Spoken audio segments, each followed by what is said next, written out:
Vivre une séparation avec son enfant, c'est jamais un moment difficile, qu'il soit très petit, qu'il soit grand, chaque moment a ses difficultés. Mon petit garçon, il a 2 ans, puis à l'heure où je parle, il est 6h30, il y a 1 heure, je viens de le laisser à l'aéroport, puis j'ai encore le cœur tout comprimé à cause de ça. Justement, je veux cueillir l'occasion de faire cette vidéo pour parler de comment gérer le moment de la séparation pour un voyage ou même au quotidien, le moment où on laisse à la garderie. Salut tout le monde, ici Boris pour Papa est là, le site des gars qui s'assument et s'épanouissent en tant que papa. Aujourd'hui c'est un jour un peu triste pour moi, mais c'est ce qui arrive dans la vie, il y a des jours tristes et heureux. Mon petit garçon est parti avec sa maman en vacances à l'étranger et donc moi je les ai accompagnés à l'aéroport et tout s'est bien passé jusqu'à l'entrée des douanes. Bébé était là, content, souriant. Et arrivé au moment de la séparation, ça a été les grandes crises. Et donc j'avoue qu'émotionnellement c'était assez difficile. Alors je vous rassure, il s'agit juste de quelques semaines, c'est pas non plus comme si on n'allait pas se voir pendant 3 mois. Donc il y a quand même pire comme séparation. Mais ça reste que c'est quand même une épreuve, surtout pour un petit enfant de 2 ans. J'étais quand même préparé, moi, psychologiquement déjà, donc j'ai réussi à ne pas craquer, même si, après tout, de toute façon, il n'y a rien de mal pour un homme à craquer, laisser aller ses émotions et apprendre à l'enfant, par l'exemple, à laisser libre cours à ses émotions, les exprimer, qu'il s'agisse de colère, de joie, d'énervement, de n'importe quoi. C'est bon des fois aussi de les faire sortir. Contrairement à ce qu'on s'imagine souvent, bébé, mine de rien, il comprend beaucoup de ce qu'on lui explique, même si, surtout à cet âge, avant 2 ans, où il parle pas encore beaucoup et quand on explique des choses, on ne sait pas si on parle dans le vide ou pas, en fait, c'est flagrant comment Naël avait vraiment compris de quoi il s'agissait, parce que ça faisait environ 2 semaines que je lui expliquais qu'il allait partir avec sa maman dans l'avion, ils allaient voir sa mamie, il allait rencontrer plein de nouvelles personnes, il allait aller dans un autre pays, que papa resterait à la maison, mais qu'on parlerait tous les jours au téléphone, etc. J'insistais beaucoup sur le fait de lui faire comprendre que je ne viendrais pas avec eux, mais que je penserai toujours à lui, qu'il aura toujours sa place dans mon cœur et qu'on parlera tous les jours. Les premières fois quand je lui en parlais, je voyais comme une espèce d'indifférence apparente, et c'est sûr que ça a pris un peu d'insistance de ma part pour continuer à lui en parler. C'est sûr que c'est pas évident. Quelquefois, quand j'insistais vraiment, je lui disais que papa ne sera pas là, etc. Je voyais qu'il commençait à être un peu déstabilisé, puis je le calmais, je lui disais écoute, il y a encore beaucoup de jours, on peut jouer, etc. Et en fait, c'est fou, les enfants sont des vraies éponges à émotions. Depuis hier, donc la veille du départ, il a senti que quelque chose d'une dynamique émotionnelle, je dirais, pour utiliser une expression compliquée, avait changé dans la maison. Et là où souvent la nuit il est très attaché à sa maman, il a un rapport très chaleureux avec sa maman, surtout la nuit de câlins, etc. Il m'a câliné toute la soirée, il a voulu dormir dans mes bras. Je pense qu'il s'est dit ok, là j'ai compris que c'est la dernière nuit avec mon papa, je vais en profiter. Et pareil ce matin, d'habitude, surtout les fins de semaine, il se lève des fois avant nous, puis il va tout seul, il se lève, il va jouer dans sa chambre. Et là, il est descendu, il a fait le tour, il est venu de mon côté, il est venu se coucher dans mes bras, se blottir dans les bras, faire des câlins. Et ça a duré comme ça toute la matinée, on a beaucoup joué, on a pris le bain ensemble, on a beaucoup rigolé. Donc, avec son attitude, il est toujours très câlin et joueur avec moi, mais aujourd'hui, c'était particulièrement différent. Et donc, ça m'a quelque part fait plaisir de me dire que sans doute ça l'a aidé peut-être à mieux gérer cette appréhension de la séparation. Et évidemment, à l'aéroport, il a commencé à pleurer avec plus d'insistance, ce qui est normal. Même moi, j'étais au bord des larmes, mais au moins, je veux dire, il vient de moins loin, très probablement, grâce à toute cette petite mise en garde, je dirais, ou préparation que je lui ai fait. Je lui ai laissé plusieurs jouets auquel il tient beaucoup, et demain quand sa maman arrive à sa destination, j'enverrai des messages audio, des petites vidéos pour que comme ça il y ait quand même évidemment un contact qui reste, et je suis certain que voilà, le voyage se passera bien. Les séparations, qu'elles soient courtes ou longues, donc que ce soit le matin quand on laisse bébé à la garderie ou quand on s'en sépare pour des vacances, c'est toujours un moment traumatisant pour l'enfant, parce que jusqu'à un certain âge, si je me trompe pas, même jusqu'à 3-4 ans, l'enfant n'a pas une réelle perception du temps comme un adulte.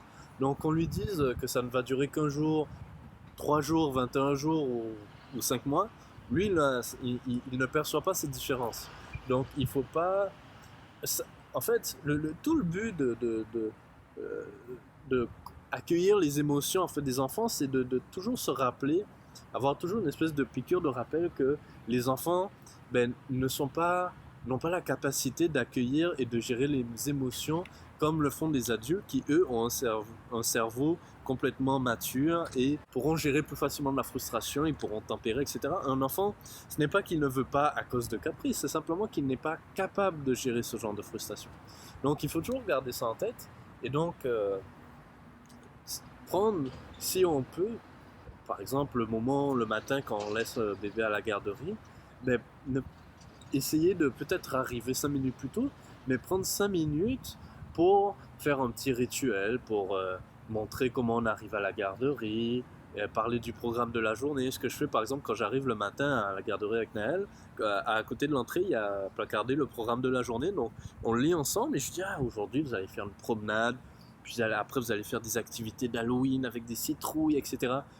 Ce qui fait que petit à petit la transition se fait en douceur et on ne fait pas que jeter son paquet de RIC et son enfant à la garderie et courir au travail.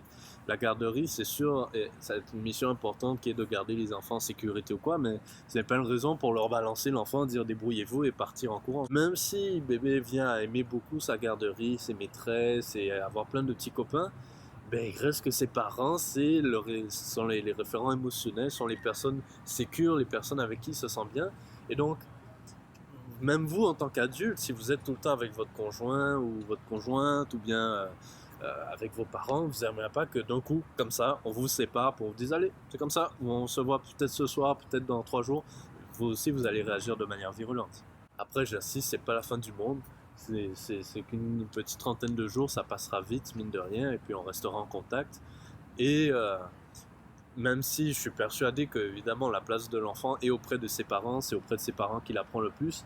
Voir des paysages différents, rencontrer des personnes différentes, c'est aussi enrichissant pour lui. Bébé va pleurer, il faut s'y préparer. Les pleurs de bébé ne signifient pas forcément de la douleur physique ou de la souffrance. Les pleurs peuvent être un moyen de décharger le stress. Pourquoi souvent quand on récupère bébé de la garderie, il se met à pleurer avec nous? C'est parce que toute la journée, il s'est retenu de certaines émotions parce qu'il est en communauté, il sent que des fois il ne peut pas faire comme il veut à la maison, il n'est pas aussi libre qu'à la maison, donc il se retient beaucoup, il ne se laisse pas aller autant que quand il est avec ses parents. Et donc quand il se retrouve avec des personnes en qui il a confiance, des personnes dites sécures, et qui sait qu'il ne sera pas jugé pour se laisser aller à des pleurs, et il sait que ces personnes l'aimeront quand même, parce que oui, un enfant, il peut avoir peur de ne plus être aimé s'il se juge trop, non, lui il va pas se juger trop capricieux, mais si il a l'impression qu'on va le trouver trop capricieux ou qu'on ne va pas accepter ses crises ou ses caprices qui n'en sont pas vraiment, ce sont des expressions bien galvaudées qui signifient simplement qu'on ne comprend pas souvent les besoins de l'enfant ou qu'on se prend dans une espèce d'échéance de surenchère, de jeu de pouvoir. Les pleurs, ça peut être un moyen de se décharger. Il va pleurer beaucoup avec vous, c'est normal, c'est bon signe. C'est des pleurs libérateurs qui soulagent, qui apaisent les souffrances. Voilà, j'espère que j'aurais pu te donner quelques conseils ou quoi si toi aussi tu appréhendes peut-être une séparation avec ton enfant. Il y aura un moment où on ne pourra pas tout le temps être avec son enfant et oui, il va pleurer, il sera triste de ne pas le voir, vous serez triste de ne pas le voir, mais ça fait partie aussi des éléments de la vie. Je veux dire, tant qu'il sera en sécurité, que ce soit à la garderie, en voyage avec votre conjoint, votre conjointe ou chez papy ou mamie, quelque part, ça lui fera grandir aussi petit à petit dans sa tête, il apprendra à s'habituer à interagir avec d'autres adultes, ça sera enrichissant pour lui. Un bébé, c'est une éponge à émotions, il sent votre stress, il sent votre appréhension, donc soyez détendu, montrez-lui que vous lui faites confiance, que vous le confiez à quelqu'un de confiance, montrez-lui que vous l'aimez, continuerez à penser à lui. Donc sur cette longue conclusion, il faut bien se séparer, profitez bien avec vos enfants s'ils sont à côté de vous. Passez du bon temps en famille parce que le temps il court, donc il faut profiter de chaque petite seconde. Bonne journée, bye bye. Merci beaucoup d'avoir regardé cette vidéo jusqu'à la fin. J'espère que les conseils t'ont aidé. N'hésite pas à aimer cette vidéo, la partager et t'abonner à la chaîne, ça va beaucoup m'aider, ça sera très apprécié. Tu peux me retrouver sur les autres réseaux sociaux, Facebook, Twitter, Instagram et Snapchat et sur le site évidemment papaella.net. Je te dis à la semaine prochaine pour une nouvelle vidéo. Ciao.